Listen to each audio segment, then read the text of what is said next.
তো এই সমস্ত দরবারে যাওয়া যাবে না, পীর যাকে তাকে মানা যাবে। আল্লাহ শুনেছেন? আলহামদুলিল্লাহ, সকলে বলে আলহামদুলিল্লাহ। ইমাম আহলে সুন্নাত ওয়াল জামাত দাঁড়িয়ে রাখলাম আর হাজার শাহ ইমাম আহমদ রাজা খান রাদিয়াল্লাহু তাআলা আনহু, যিনি হলেন সুন্নিয়তের ধার, যিনি হলেন সুন্নিয়তের পেহচান। জি সুবহানাল্লাহ, সুবহানাল্লাহ। যখন সমস্ত দেবনীদের লিডার গুরু নবী পাকের সামনে খারাপ খারাপ কথা বলতে লাগলো, ফতোয়া দিতে লাগলো, তখন দাঁড়িয়ে থেকে দাঁড়িয়ে শেষানি থেকে মুজাদ্দিদুল আযম ইমাম আহলে সুন্নাত আলা হযরত রাদিয়াল্লাহু তাআলা আনহু কিতাব লিখে তাদের প্রার্থনা জবাব দিলেন। সুবহানাল্লাহ, প্রার্থনা জবাব দিলেন।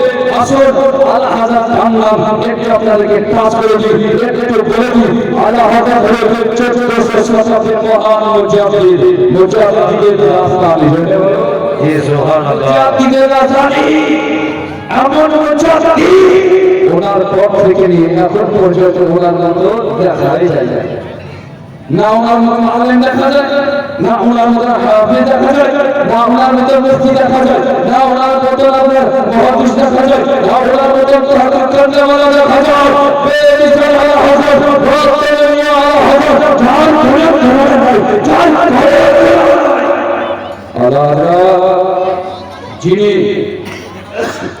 কিতাব আমাদেরকে দিয়ে গেছে, কত জানেন? কে বলেছেন? 1000 কিতাবের রাইটার। যারা বলো সুবহানাল্লাহ, 1000 কিতাবের রাইটার লিখে রেখেছেন, আমার নজরে পড়েনি। 1000 যদি 12000 বাদ দিয়ে 1000 কিতাব লিখেছে, এরকম মুসান্নিফ, এরকম রাইটার, এরকম লেখক আমার নজরে পড়েনি। তখন আলা হযরত কোন মুহাদ্দিস বলেছে, কোন মুহাদ্দিস বলেছে আলা হযরত 1000 কিতাবের রাইটার। কেউ বলেছে আপনার 1100 কিতাবের রাইটার, কেউ বলেছে 1400 কিতাবের রাইটার, কেউ বলেছে 1000 কিতাবের রাইটার। যদি বলো সুবহানাল্লাহ, সব হচ্ছে বলে সব আলা আলা হযরত আলা, তিনার কিতাব আলা, যদি বলো তিনার কিতাব আলা, তিনার কিতাব বেমিসাল কিতাব। আসলে দুনিয়াতে শুধু হিন্দুস্তানে নয়, শুধু পাকিস্তানে নয়, শুধু রাজস্থানে নয়, সারা দুনিয়াতে যত আপনি আপনার কারিমে তরজমা রয়েছে, চাই বাংলা অনুবাদ হোক, চাই ইংরেজিতে হোক, চাই ফার্সিতে হোক, চাই আপনার ইংরেজিতে উর্দুতে তরজমা হোক, প্রত্যেক কাছে বলা আছে এটা হলো আলা হযরত এমন একটি তরজমান মধ্যে যার নাম হলো কানজুল ঈমান। বলে বলো সুবহানাল্লাহ, কানজুল ঈমান এমন একটি তরজমা, কুরআন শরীফে এমন একটি তরজমা যার মধ্যে কোনো ভুল নাই। বলে যার মধ্যে কোনো ভুল নেই, কোনো প্রকারে ভুল নাই। আল্লাহ হযরত কানজুল ঈমান না দিয়ে আপনি কিতাব নিয়ে আসুন, চাই ইংরেজি নিয়ে আসুন, চাই উর্দু নিয়ে আসুন, চাই আপনি বাংলা নিয়ে আসুন, প্রত্যেকটাতে ভুল আছে, প্রত্যেকটাতে ভুল আছে। আর আল্লাহ হযরত কানজুল ঈমান যারা পরিমাণ ভুল নাই। বলো যে কানজুল ঈমান নিয়ে পিএইচডি করা হয়েছে, যে কানজুল ঈমান পড়লে বড় মুহাদ্দিস হওয়া যায়, এমন একটি কিতাব, বেমিসাল কিতাব। আলা হযরত তিনি ওই কিতাব লিখেছেন, হাজার হাজার মানুষের ঈমানকে মজবুত করেছেন। সুবহানাল্লাহ, ঈমানকে শক্ত করেছেন, ঈমানকে পুক্তা করেছেন, ঈমানকে বাঁচিয়েছেন।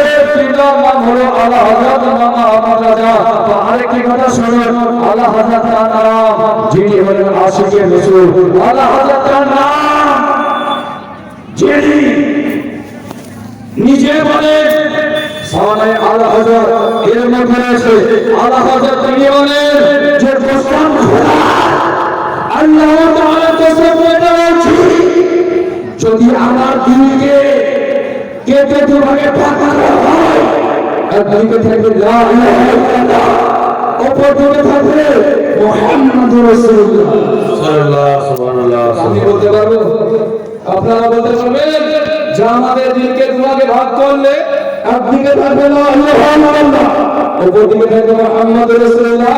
সেটা আশিকে নবী।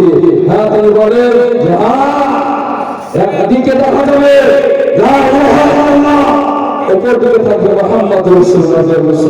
সুবহানাল্লাহ, সুবহানাল্লাহ। কে কে আরবি পড়তে জানেন? হাত তুলে দেন। কে কে আরবি পড়তে জানেন? আলহামদুলিল্লাহ চাচা জানেন, আপনি জানেন মোহাম্মদ যে লিখা, মোহাম্মদ দেখেছেন তো? মোহাম্মদের নকশা, হ্যাঁ তো নকশা হুজুর আলা হযরত রাদিয়াল্লাহু তাআলা আনহু যখন ঘুমাবে মোহাম্মদ নকশা হয়ে যাবে। সুবহানাল্লাহ। কেমন আশিকে নবী ছিলেন, কেমন দিওয়ানা ছিলেন, কিতাব লিখেছেন তো নবী পাকের ইশক মহব্বতে। জি কিতাব লিখেছেন নবী পাকের ইশক মহব্বতে, ওলা লিখেছেন নবী পাকের চর্চা করে, নবী পাকের প্রশংসা করে, নবী পাকের গুণগান গায়। যখন আলা হযরত ঘুমিয়ে থাকে তো নবী পাকের নকশা হয়ে এরকম আশিকে নবী একটা দেখা আছে বহু, কারো কারো আছে, ভগবান আছে, এরকম কে আছে? আমরা আল্লাহ হযরত এমনি করি না, আল্লাহ হযরত এমনি বলি না, আল্লাহ হযরত নাম নেই আপনার কাছে যদি শয়তান থাকে ইনশাআল্লাহ দূর হয়ে পালাবে, বলবে না? দূর হয়ে পালাবে, এটা আমাদের বিশ্বাস। যাই হোক, সে হুজুর আলা হযরত যার একটি কিতাব ফতোয়ার জিয়ে শেষ হয়ে বলো সুবহানাল্লাহ। একটি কিতাব এত উঁচু দিয়ে দেখান বাজি, একটি কিতাব ফতোয়ার জিয়ে শেষ এত উঁচু, একটি কিতাব যদি এত উঁচু হয় সেই কিতাবটিকে এখন 32 খণ্ড করা হয়েছে। এই এত উঁচু কিতাব মাথায় নিয়ে বেড়াতে পারবে? হ্যাঁ, সে কারণে 32 খণ্ড করা হয়েছে পাকিস্তানের জমিন থেকে। তো এই ফতোয়ার জিয়ে শেষের মধ্যে আহকামের শরীয়তের মধ্যে আরো অসংখ্য কিতাবের মধ্যে আমার হুজুর আলা হযরত বলে পীর হওয়ার জন্য 4টি শর্ত। জি যাকে তাকে পীর বলে মানা যাবে না, যার তার কাছে হাতে হাত রেখে ধরা যাবে না।